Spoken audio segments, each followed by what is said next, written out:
Well, hello everybody and welcome to Hello Composers. Today we are going to talk about how do you compose? How do you compose your music? How do you think of what you want to do? How do you get inspired to do what you want to do? And then how do you start it? What are the literal steps to starting the song? What's the very first thing you play? I'll talk about mine, but my goal here, and let me get my notes. I didn't even bring my notes up.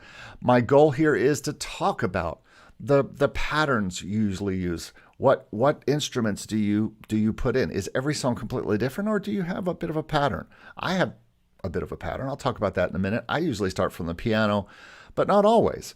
So we'll talk about that here in just a minute. But today we are going to hear from some great composers. We've got such a good spread of songs today. You're going to really enjoy this. And then we're going to listen to the song, and then we're going to find out how they started the song, why they started it, and what instrument they started it on.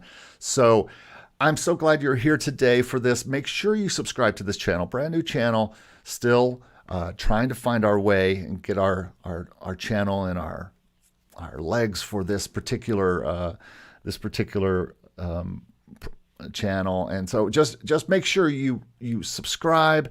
We're going to do this every Wednesday at 11 a.m. We're going to listen to songs. We're going to talk to the composers and find out how they compose them.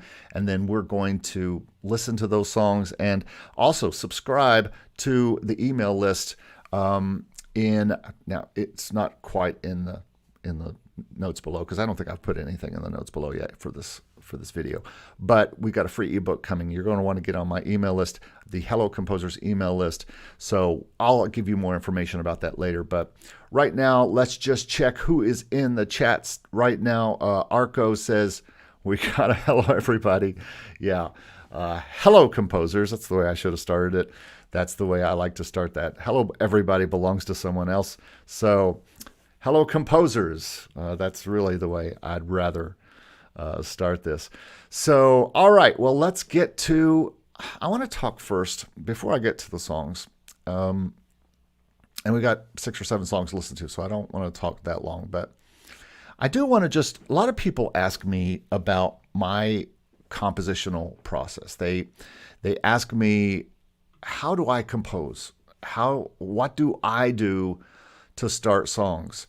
And so I'm just going to talk a little bit about my compositional process and how I compose songs from the beginning. This won't be long, but I just wanted to talk about it. Later on, I'm going to play one of my songs at the end and kind of give you how I actually built that song. But it's not much different than this process that I'm going to talk about right now. I usually start on some kind of keyboard sound, and I'm a piano player. As you may notice from here and behind me, I am a person who likes keyboards, and I play piano and keyboard. So I usually start any composition on some kind of piano. I'm not a guitar guy, so guitar people usually start things on guitar. I usually start with piano. If it's a piano solo, piano trio, pop and rock, I usually start on piano. Usually, sometimes I like to start on electric piano or a synth sound or some kind of. If it's something that I know does need to be kind of guitar oriented, I'll start with a guitar sound. I'm not playing guitar. I'll use a guitar plugin of some kind. Some great guitar plugins on my Native Instruments complete package, and so use those sometimes. But I also usually have a beat that I am playing with, not just playing to a metronome, but I will put some kind of loop up, because I feel like in order to play correctly, in order to play well and in the groove, so if I want to quantize it, I can quantize it. And a lot of times, almost always I'm quantizing, because I believe if you play to the groove enough, you can quantize anything and it sounds not quantized. So I will pick a loop, and usually it's a combination of a stylus loop by Spectrasonics, an Apple drummer loop or an Apple loop of some kind, or a Contact Native Instruments loop of some kind. And I'll program that in to just give me a kind of a I don't know, kind of a vibe. And I will just play to that vibe. And that's just the way that I've been doing it for 20 years and 30 years since I've had this kind of equipment. and I'll play all the way through. Here's a big part of my particular compositional process. I play all the way through. I know a lot of people teach playing a 4-bar or an 8-bar loop and then just repeating that and repeating that. I don't do that much anymore. If I do use a 4 or 8-bar loop or section, I will replay most of that all the way through. Like, for instance, if I use a piano and a drum loop type of thing, and then maybe something else, I will go back through, and once I get that all laid out, I'll go back and play it all the way through. I think replaying instruments and playing them all the way through a piece is the way to really bring realism to your composition. Playing piano all the way through that is not just a pattern that's repeated for 4 bars or 8 bars, but played like a piano player. I also do this for the next step, which is after I get the keyboard part done, I put drums in, and the drums go over the piano and the loops. And I do this in the same way. I will play the drums all the way through. I will play like a drummer. I will play with the limitations of a drummer. I think the limitations is a very important part of composing, and we need to talk about if you're composing, and a lot of you are composing all of the instruments for what you're doing. You're not only composing the main instrument and the song itself, but you are composing all the parts as well. Some people would call that arranging, but I think if you're making a drum part and you're trying to sound like a drummer, you are composing from the drummer's perspective. You're composing from the bassist's perspective. So I think the drums need to have a personality, and they have that by playing the drums like drums are played. I think bass needs to have a personality. And I think once you have chords and drums, you have to have bass under that. It's just, it's same if you have guitar and drums, then you have to have bass. It's a rhythm section is important. And then you have to play like a bassist too. If you are not a true bass player and you are using a bass instrument, a bass sound, I use Trillion, and sometimes I use a native instruments bass. But if I am looking for things, and even in Logic, it has slides, it has noise, it has things it does. Sometimes the guitar patches that I use have noise and slides and things like that. I think it's really important to play bass and guitar in that way. And also limitations, again, with your bass. Guess what? Basses don't usually play below the note E unless you tune them down, or unless you're playing an upright bass that has some kind of extension on it or something, or you're playing a fretless which maybe has a few notes lower than E. You really need to think of what the bottom note is for a bass so that it sounds authentic, and you're actually playing with the limitations. And again, with bass, I play all the way through. And then from there, I just add on the next instruments. I will add on percussion. Percussion will tend to be more loop-based. Sometimes I'll play percussion all the way through, not much. Orchestral things I will play all the way through. Pad, I might use the piano or whatever keyboard thing I did to trigger a pad that just sits underneath the piano or whatever. Orchestral strings, winds, brass, orchestral percussion. Those are likely going to be played throughout, all the way through. What I call ARPs or arpeggiators that add a lot of personality, I think, to a piece. And then synths and bells and guitars and stuff like that. So when is it done? Well, I think this is a judgment call, and this is something that I will have a future show about how do you end something. Today we're talking about how you compose, not necessarily, and how you start it. What instrument do you start it? But one day we're going to need to talk about how you end a song. What is the best way to end? So that is my quick just thoughts about my compositional process for developing the songs that I do. And every song is completely different. It's going to be a completely different style. It's going to be a completely different process. But for the most part, that is how I do things. And I'll explain my song when we get to it at the end of this thing here. So, all right, let's check in with the chat before we get going here to listen. Arko says, I am a drummer, so I can start with anything. Well, yeah, I think sometimes Hotwire, you're going to probably have to speak English. There we go. He says lots of basses 5-string basses out there going down to low B. Yes, I get that, and from you as a bassist perspective, I get that you and from what I understand, you experiment with lots of different kind of bass things.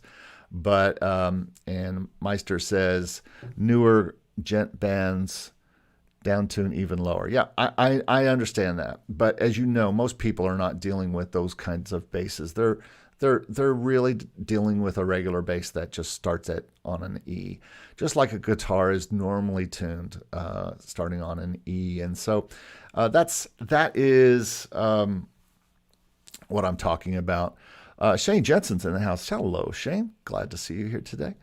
Arko says ostinatos is the word that suits when you refer to arps and orchestral music. I guess it can. It certainly can. So I don't even know what gents are. So somebody can explain that here in the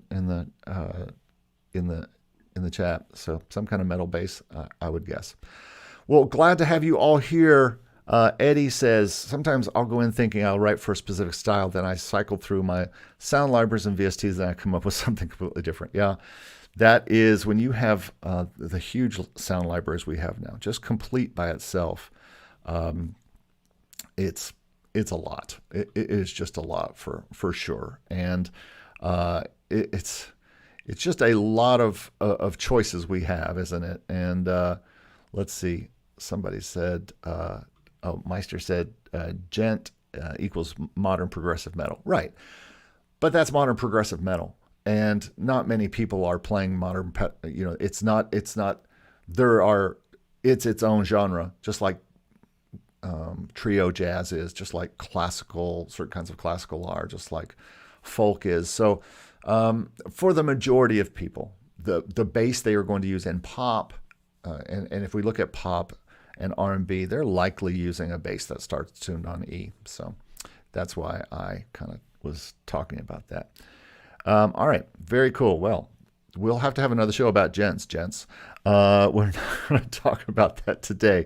What we are going to do is get to our first song today, and I'm so happy that Arko has the first song today. He was last week, got a thing at the end, but I am so excited to start this show off and show these songs. So going to move away from the comments now for a minute, and really let's concentrate on these songs. I'm going to present my Logic session to you, because that is how we're going to listen today. And the first song is called Heartbreaking Echoes from my man Arko. Thank you so much for being here with us today and for providing this song. You guys are going to love this song. It's beautiful. It's called Heartbreaking Echoes. Let's take a listen.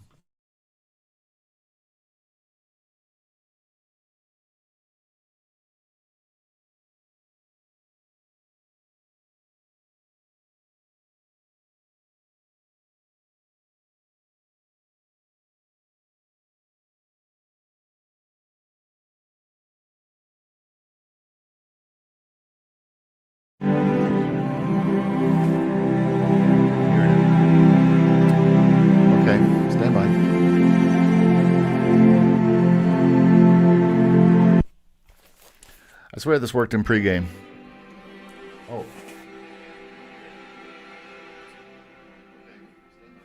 Oh no, it's playing. Okay. All right, so it was playing. We can't hear. Let's try this again. Let's try it again, folks. Here we go. Because this is a beautiful song from Arko, and you got to hear it from the beginning. Let's try one more time.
That was Heartbreaking Echoes by Arko. Very heartbreaking, I might say. So let me know how it's sounding to you guys. I think it was sounding pretty good. And just for you guys to know, I am streaming through StreamYard today and have a interface that lets me loop back through and play from Logic to my interface. So hopefully, I did a test earlier. It sounded very nice. Hopefully it sounded good in stereo for you guys. So Arko, beautiful song. I think I would love to hear the cello a little bit more in this song. I love the way the cello sounds at the end when I can start to hear it, because all I hear through a lot of it is that string pad. And I know that, Arko, you started this on the string pad, as he told me that in his email. And that makes a lot of sense. A lot of times when I am starting anything kind of orchestral, I will start it as basically a string pad, so that I can just get a sense of the chords that are going to be there, and then I will go back through and do the other things. The only thing I heard in this, I think I heard about 3/4 of the way through, there was something kind of off there that you might want to look at. And if we bring that back here, and we go back to this, I just want to play something right around in here.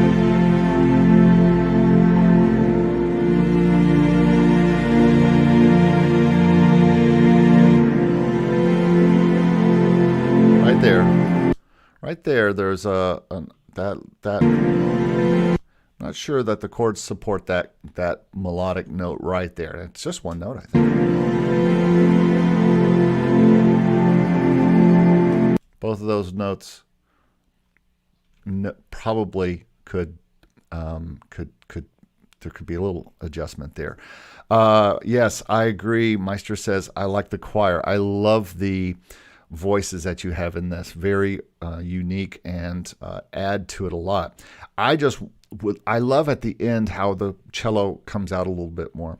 So I would love to hear more cello this time. In another mix, and watch those two notes. Other than that, I didn't hear anything that wasn't beautiful, and so I think it's really good. Eddie gets a little bit more midsection. He went to F, then B flat, B, and C. Yeah, whatever's going on there, there's a rub, and it's not sounding great. Meister Dev said, I think it's muddy on my part, but possibly because of its streaming. Possibly. You should be hearing in stereo, but again, I can't control streaming. I'm doing everything that I can do right, so hopefully it's sounding okay.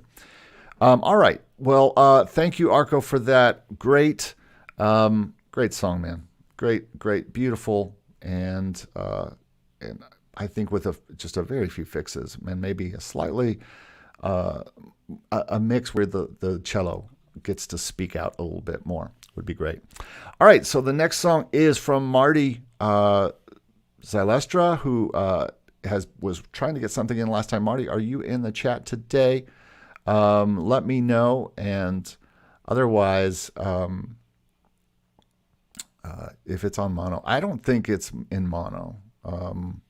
Yeah, I am set for stereo sound in audio, stereo audio, and so when I listened earlier, it sounded, in my test, sounded really good. So, all right, so let's now listen to Marty Zylstra and Forever Don't Stop. Marty said to me when he sent this to me that he wrote this for a taxi brief, and so he performed guitar first, and then bass and keys and percussion, and programmed the drums. Everything was done in Logic.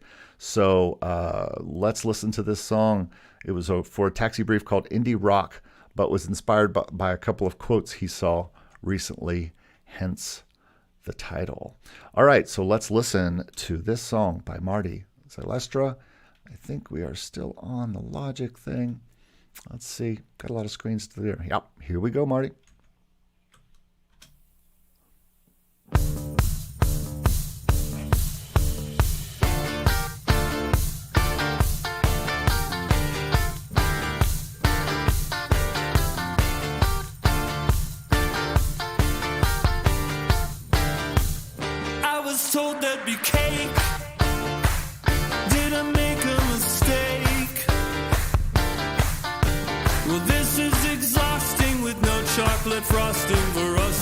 take. So sorry I'm late. I didn't want to come to this today. Can you appear normal at social events? Give a French goodbye without a way. We're unlike the animals. For them it's much too casual. The sun goes down, we've just begun. Now tomorrow, chase the fun. Forever don't stop, let's rock the block. Clap your hands, clap some stomp. Forever don't stop, let's rock the block. Rock the block till we just can't stop it. Rock the block till we just can't stop it.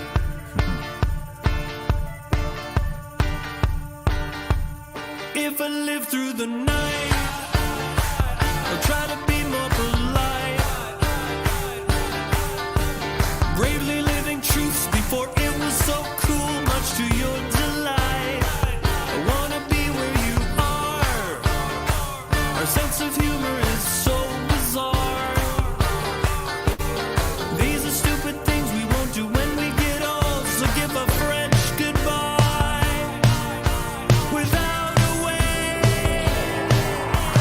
We're unlike the animals. For them it's much too casual. The sun goes down, we've just begun. Now tomorrow, chase the fun. Forever don't stop, let's rock the block. Clap your hands, clap some stomp. Forever don't stop, let's rock the block. Rock the block till we just can't stop it. Rock the block till we just can't stop it. Rock the block till we just can't stop it. We're unlike the animals. To them it's much too casual. The sun goes down, we've just begun. Now tomorrow, chase the fun. Forever don't stop, let's rock the block. Clap your hands, clap some stomp. Forever don't stop, let's rock the block. Rock the block till we just can't stop it. Yeah, that's cool. That's cool stuff, Marty. Very cool and fun song, and certainly, man, has an 80s vibe to me. Yeah, Hotwire just said it the minute I did. Very much in the 80s. I would, if you want to really take this to the next level, I would definitely maybe even add in more 80s type synth sounds and stuff like that to it, because I think it's definitely got that 80s vibe, you know, and it's a lot of fun. It got the claps, and it's got just a vibe that makes you want to keep listening and go all the way through. I think that there could be some more background vocals, maybe. Certainly more synths. I think, of course, I'm a synth guy, but I think the guitars are great. And yeah, I think the drums might sound even a little bit more real. Maybe some more programming on them to make them maybe some, you know what could be useful in this song? Some either some rototoms or some Linn drums sound.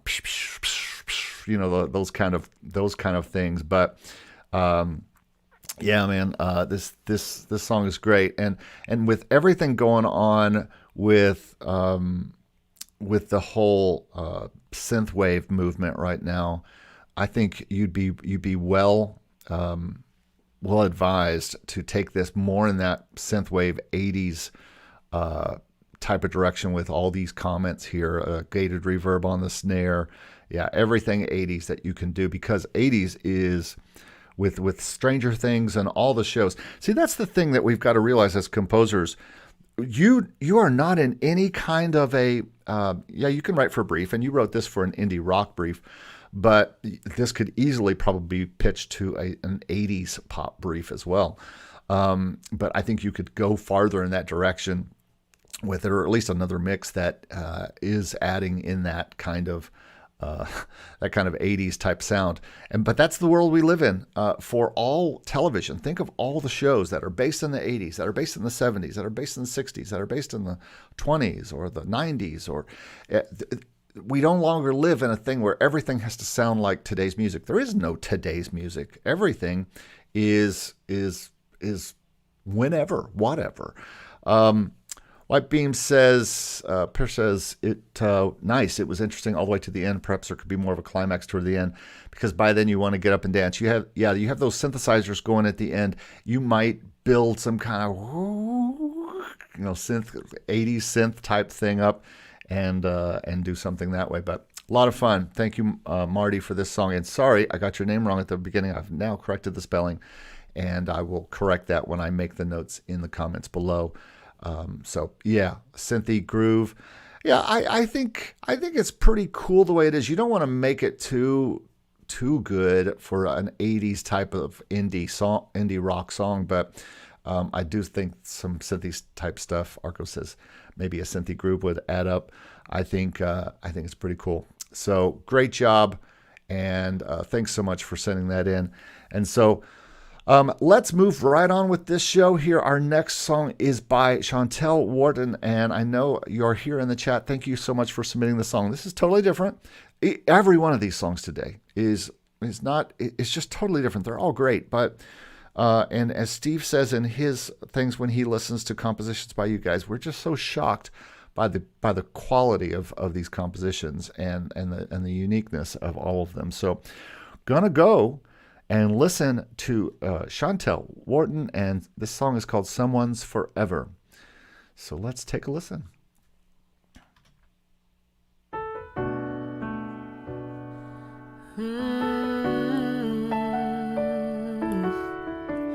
One crazy date after another, I told myself never again in life.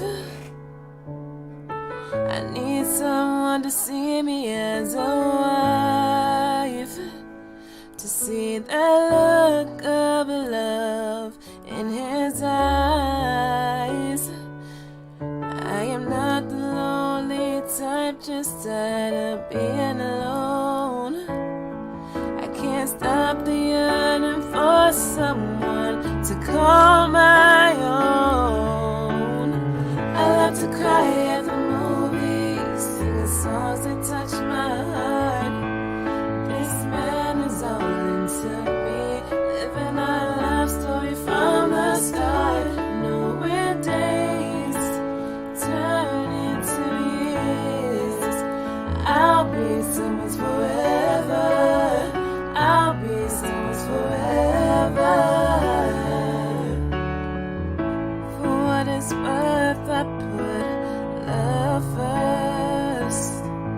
I see families shopping together, couples holding hands like treasure. We arrive at a purpose, building the love we always wanted, then everything else follows.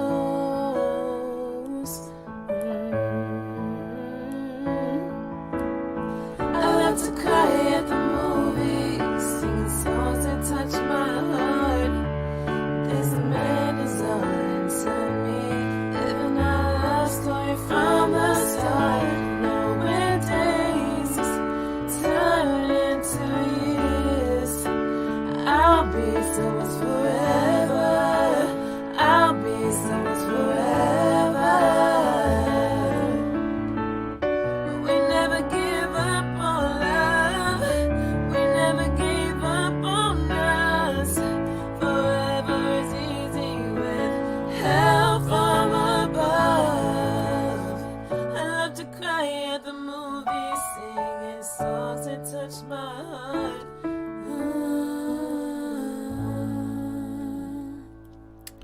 Very nice. Very nice song. And contemporary too.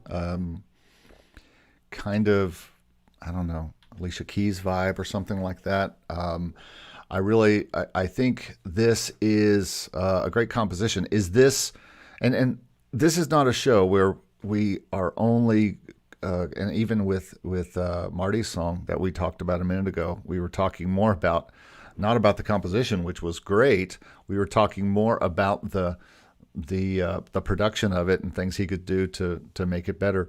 I think this song is well written, and I like the fact that it's not overly long. I mean, we're only looking at how long there? About less than 3 minutes. Great time as far as how it is. I kind of like the I like the harmonies. I'm not sure I like the male harmony. And tell me, Schantell, is this a demo, or is this the recording as the way you want it to be? Shane mentioned that the vocals could be stronger in the chorus. Yeah, I know you're going into the parts, but we lose the lead singer. I think the lead singer should be. Well, that's all we need to know. It was a demo. So yeah, I think the song is good. If you have any specific questions about the song, let me know. Hotwire Bass says lovely. It definitely is a demo. Arko would like to get the Spotify link if it's distributed. It probably isn't just yet, since it's a demo, but only suggestions. Vocals need better compression EQ. Yeah, I don't think this is a production that we need to necessarily critique. We could give ideas, but I don't think critiquing a demo there's any reason to do that. I'd rather just talk about the song. And I agree, the composition itself is great. I think that it's pretty. I love the voice. I would like to hear the lead singer most of the time if we're talking about the production of it, but we're not really, because when we talk about a demo. But I like the way this is. I think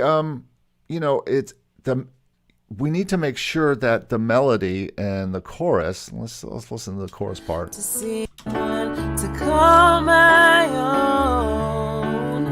I love to cry at the movie. Yeah, I would make sure the lead vocal stays out front there, or at least the vocals come up in general there. Certainly add strings and drums. I mean, this needs a full band treatment. I mean, you need to play drums to the piano, play bass and add strings. And when I think of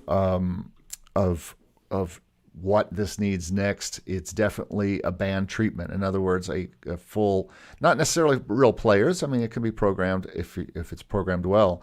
But yeah, I don't know. To me, this doesn't. Meister says maybe with more epic sounds with strings and drums. Strings certainly would be nice. Maybe you don't need drums. Maybe unless you go full. This has kind of got a little bit of an R&B vibe to it for me. And so to me, that means we should probably fill it out with a beat and drums and things like that.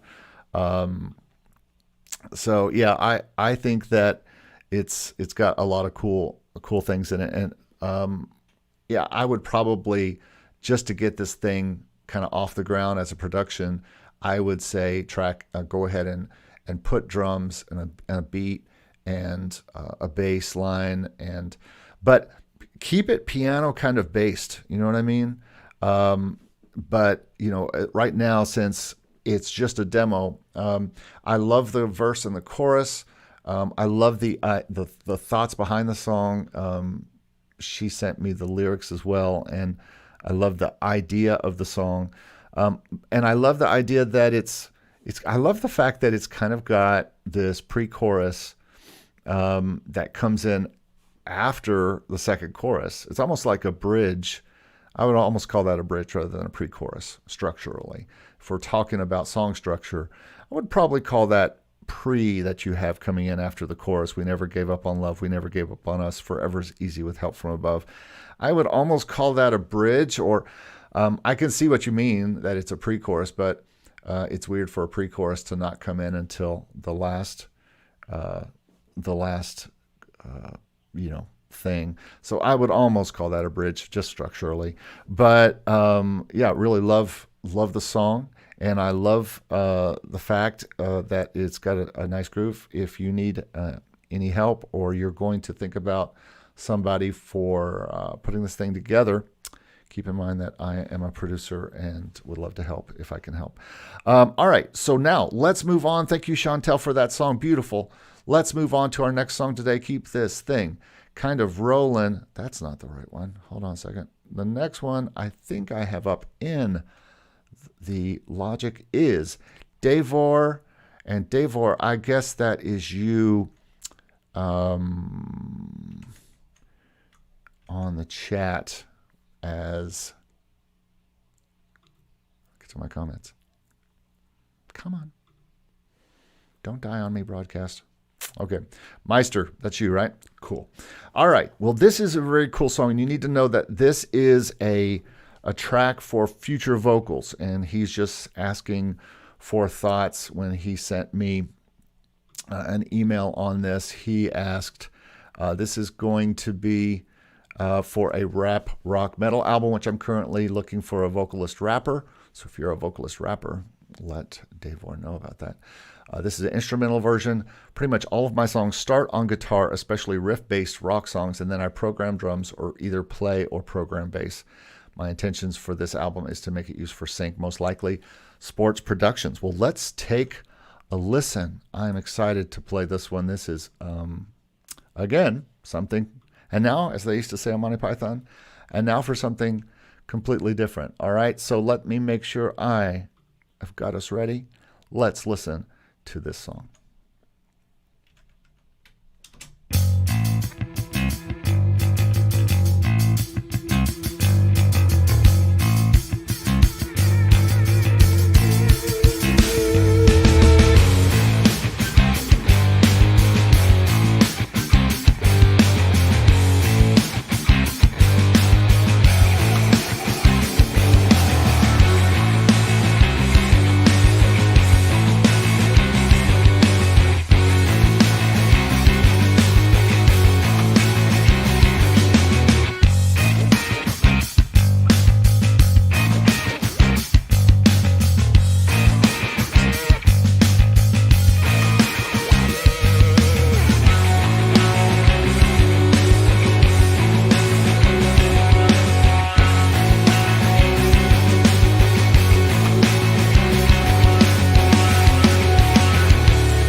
Yeah, man, very cool. Very cool song. So here, what I really love about this, and yeah, I love the drums. Great, that free edition drums. By the way, if you don't have Steven Slate, the free edition of drums, it's free, and it sounds that good. The only thing I would say about the drums, Rhett, good to see you. The only thing I would say about the drums there is that I want to hear more cymbals. It feels a little inauthentic to me sometimes, like there's not like hat going on in that middle part where it's just kick and snare. I would want to hear more hat there, but especially some crashes. You have some crashes in there, but I just thought it might be just a little bit more. Psh. But no, I think it's definitely for sync. I definitely think, not that we're like really focused on that today, but man, this is sports and sync all the way. It's got all the needed changes from place to place. It just continues to grow and change and evolve, and I think that makes it interesting. And I think, yeah, I could see this with vocals, without vocals. For football and stuff like this, you might not even want vocals. You would just want stuff like this. But I think the drums might sound a little bit more authentic if you think like a drummer would think, like on that big kind of drop that you have right here. You've got a nice cymbal there, but I think in this part right here, and some of those hi-hats, you might just... It's all good, but then you get here, and the hats just disappear. I guess it's a choice, but I think I would probably put hats in that thing there at least. The foot pedal that a drummer will be playing, open hat, yeah, or it could start closed and get open and stuff like that. But I love all the sections in this. I love how it grows and changes and evolves, and would love to hear the vocal version when you get it. But toms would add to it. I think in general the drums are pretty good. I mean, the bass is great and the guitars are awesome. Of course, they're all good. I don't have any problem with the guitars. Maybe a guitarist would have more things to say about the guitars, but if I have to find anything that took me out of the moment for a minute, it was the drums and the drum room, right? And I think I agree with Rhett. It's solid, but except for the drum energy. It feels I mean, I know you told us the drums were programmed, so I didn't know that, but it seems just like there's not as much going on with the drums as there could be. But I think it's a killer track, and it's going to be very useful. Add some more drums to it. Maybe take another thing, double kick. Yeah, absolutely would be pretty good. But pull up the room mics maybe a little bit. And I think the mix is so good, though. The guitar sounds so good in the mix, at least what I'm hearing in this file. And I really like the energy of it. I just think the drums could take the next level. Again, for what you're doing for this style, I mean, I know I like it tight as well a lot of times in a mix. But yeah, well, I hope so. I can't imagine. Bass is real too in this. I take it. But yeah, I love this. This is great. So thanks so much for sending. Any other questions you have, let me know. But I really like what you've done here with this song, and it was a lot of fun to listen to. A lot of. I think the only thing I think is that the drums could possibly take the next step, but you're still in process with this song since you're waiting for vocals. So bass sounds great. I don't know what you used, but it sounds, I wouldn't have thought about it. And that's the thing. You have to think about it. It's the thing that takes you out of it. It's kind of like, a movie or a TV show is bad when they take you out of the show because it's bad for some reason. And you're like, oh, this is terrible. And then and this wasn't terrible. It's just that there was parts that I listened to and I thought, oh, that doesn't sound like the drums are real. And I wish I'd waited to know if the drums. Yeah, that Rickenbacker is great, and I use it as well. All right, so let's move on now. We've got a couple more songs to listen to here, and I want to listen to, next up is Brian Rigsby and his song Of Iron and Fire. And Brian, about his song, said that he started this one with guitar. It was written as part of an album of cinematic rock music, especially for sync. Here we go. So he says, my process always starts with a generous amount of time spent sourcing reference tracks. And then he just talks about this could be, maybe be in a training, motivation, or montage or fight sequence. So thanks, Brian, for being part of the show today. Let's listen to Of Iron and Fire. I feel like a disc jockey.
Nice ending.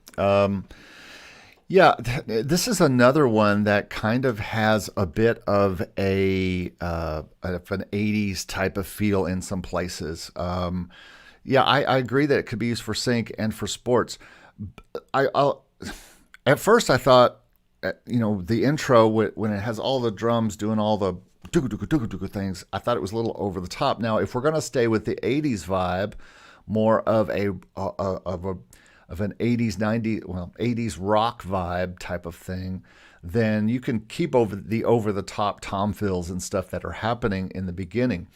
They work really well. It's just that they get a little repetitive. But if we're focused on 80s vibe, then I think that it makes a lot of sense to have those continuous, and let's look at that real quick, those continuous drum fills that start out here. Start about.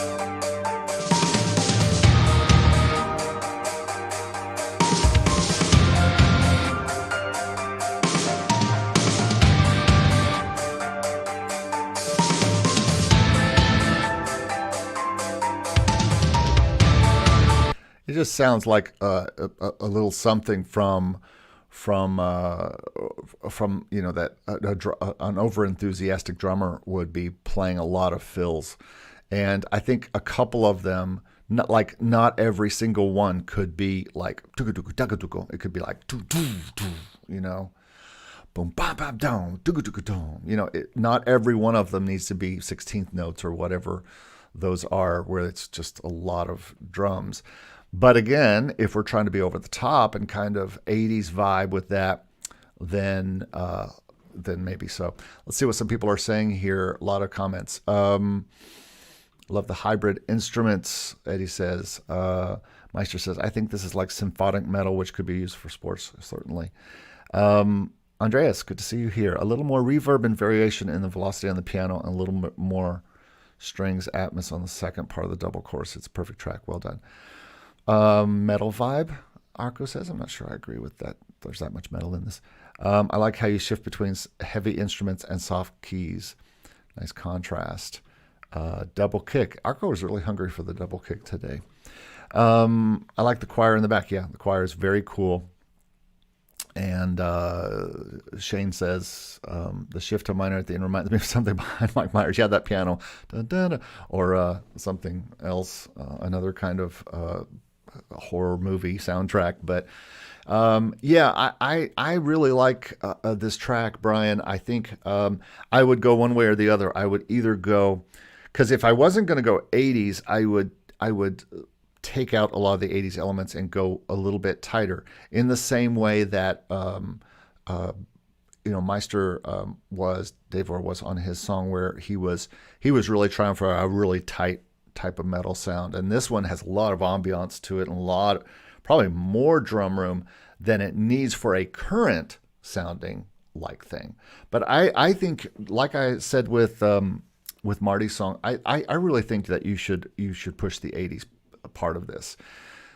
Listen, if you have a sound, play to that sound, because people will, it used to be a problem 10 years ago or so when someone would send me a demo. I'd say, this sounds like the 80s. And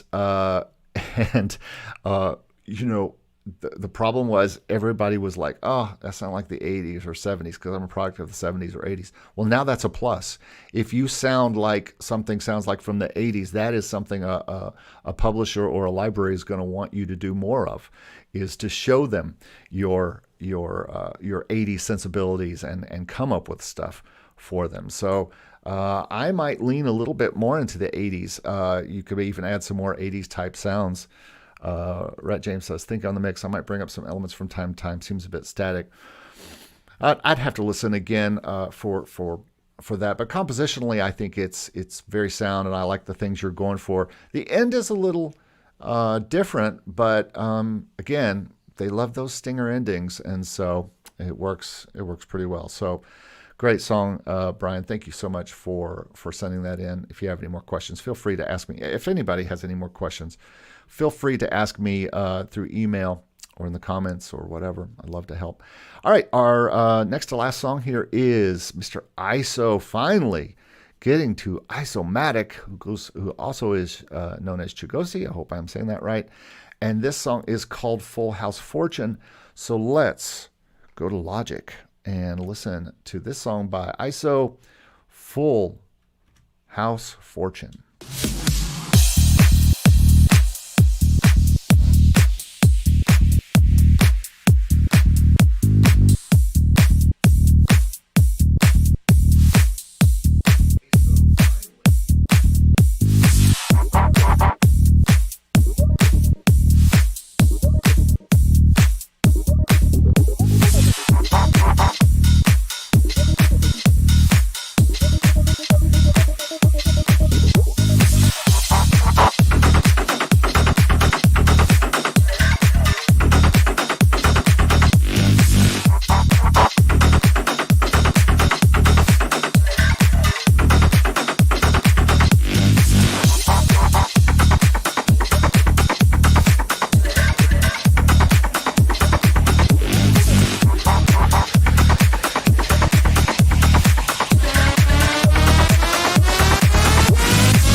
I was getting my inner DJ going there. All right. Very, very fun piece. I think there are times in this piece where it kind of just settles down into a bit of a rut. So maybe a few more elements here and there, just a little bit more ear candy. The biggest problem I have with this song is not the composition, it's the fact that it is so blasted loud. Man, you got to pull down the compression on this one. It's limited to its very existence is just, I had to turn it down. I turned it down. Look, did you see what I did in Logic? I had it turned down. Oh, you can't see it because of me. But let me move my screen. I had to literally turn it down in Logic, and you can see where I had it there. And if I put me even smaller, you'll see where I was pulling this thing down to about minus 24 dB or minus 8 dB to really kind of get this thing so that it wasn't so loud. And I do have an L2 on here, an Ultra Maximizer, but it's not doing anything. It just prevents clipping. And so it was really just look, you can just tell, look at it in comparison to everything else. It's just almost a solid rectangle of stuff. So yeah, it should probably be very loud, but still it's just, I think you could back it off a smidge. I really do. 'Cause it feels, it's almost to the point of distortion, which I don't think I like personally. But hey, if you guys think it fits the genre, it's up to you. It's probably up to the listener. It certainly is going to win the loudness wars, I'll tell you that. But very cool thing. You know what? I don't know. I deal in dB. I was he just loves here. Yeah, I don't know. But I know that I've always worked in dB. Yeah, I think that this is my only thought. And San's Guitar Diary, hey, thanks for being here. No headroom, yeah, definitely. Yeah, right. I think the problem with slamming it so hard with a limiter is that it gives it no room to grow or do anything else. And even if it comes down for a minute, you're still slamming it so hard that you can't really have any, not that you need to come down to the place where Chantell's song was or even Brian's song was. I'm not saying it needs to do that, but so I really think that it could use some headroom, or just a little less. I think you could bring down that without sacrificing the EDM, limited quality that you're going for there. All right. Well, thanks so much for that, ISO. I thought I saw you earlier in here, but hope you were able to listen to that and that has helped. Thanks for being here on this. I've got another song that I want to talk about, and that is a song of mine. And I'm going to stop sharing this screen because I need to share this song with you. This is a song from my, just a song I wrote called Father and Son. It's on YouTube, and I've kind of got it listed as dramatic, emotional light jazz. I'll talk about how I wrote it, but let's listen to it first and see how it sounds.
Okay, so yeah, that was kind of written around Father's Day, for just a father and son type thing, and I purposely use the piano and the bass as characters in this song. When I started with piano for sure, but I also knew that my idea for the song was to make it part of my 88 upright brand, and this would be kind of a duet between the piano, which was the son, and the father, which is the bass. And so as the piano is playing its melody, it's the son talking and the father answering with the bass. The bass is Trillion, acoustic bass, the newest Trillion, and that upright bass is awesome. I regularly fool Nashville producers are like, who played the acoustic? It's so great. It's recorded so well. And I'm like, that was me. So I didn't plan for vocals on this, but it just seemed natural.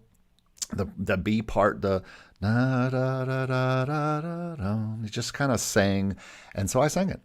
And so it's a song that kind of just came along that way. It wasn't necessarily something that I planned for that. Only guitar VSTs are still very lacking. Some of them are. Some of the acoustic ones I have now on Native Instruments are killer. Yeah, the VST basses are good. Yes, Arko, call and response type of thing was what I was going for here. Shane says, very nice. Thank you so much. Rhett says, nice ending. Rhett, sorry to hear about your toothache, man. There is nothing worse than toothache, except for back. Back is worse than toothache, but it's very close. San says, well-produced, sounds like hymns and gospel, very spiritual and emotional. Yeah, most of my stuff has a spiritual and kind of emotional way to it. I do a lot of stuff like that where I'm having it's very emotional type stuff, solo music and things like that. But so anyway, that's what I wrote, and I'm so happy to have been able to share it with you here. That's going to trigger a YouTube thing here, but I hope that you enjoyed that, and I hope you've enjoyed all these songs. I think it's just interesting how people compose songs, why they do things, and if you have more comments about these songs, make sure you put them down. And also, if you're watching this later, make sure you put in the comments of this video how you compose. What do you start with your music? What instrument is your go-to? Are you a guitar guy? Are you a piano person like me, or a keyboard person like me? Or do you just find the right sound for the song? I do that too sometimes. You just are messing around, you find this song on a collection of songs, and you're like, whoa, I got to use this on something. So that was the whole purpose of today, is just to talk about these compositions, give some thoughts to the composers, and just kind of find out how you compose. Arko, yeah, shoot me an email. Would love to answer any questions you got. Marley, you are up next week. We got Marley Music in the house. You can see it's an hour and 15 minutes already. I have to cut it off at a certain number of songs, but we will get you and some other people who have sent me songs in next week as well. So if you guys have songs and you weren't able to get them in this week, you can certainly put them in. Rhett says, I have sampled my Strat and have been working for about 5 years. It's sounding great on Dirty Stuff, but yeah, it's not like playing my guitar. I tell you, the acoustic stuff that they have on Native Instruments now is really good. So I think that acoustic, what is it? The picked acoustic that I just got, picked nylon from Native Instruments, is very good. And if you spend time with that, you will certainly get some stuff. Well, everybody, thanks for being here. Arko says he has an idea. Yeah, just shoot me an email. Love to talk about it. Anybody have any questions or thoughts about songs, hit me up at HelloComposers@gmail.com. And I'm trying to build the Hello Composers email list. You can find that in past videos, how to get on that email list. I'll probably be sending that out to my Make Music Income list, but I've been bugging them a lot. If you're on that list, sorry. So many things going on. Brian says ample Sound has some good stuff. Yes, they've had great. They've been really, I think, one of the leaders in inexpensive but really high quality guitar sounds for a long time. They are really good. So, all right. Well, everybody, thank you so much for being here today. I'm going to end this broadcast so we can all move along with our lives. We can't just sit around and talk about composition all day. So thanks so much for being here today. We'll talk to you soon. Everybody, wave to the camera. We're going to end the broadcast now.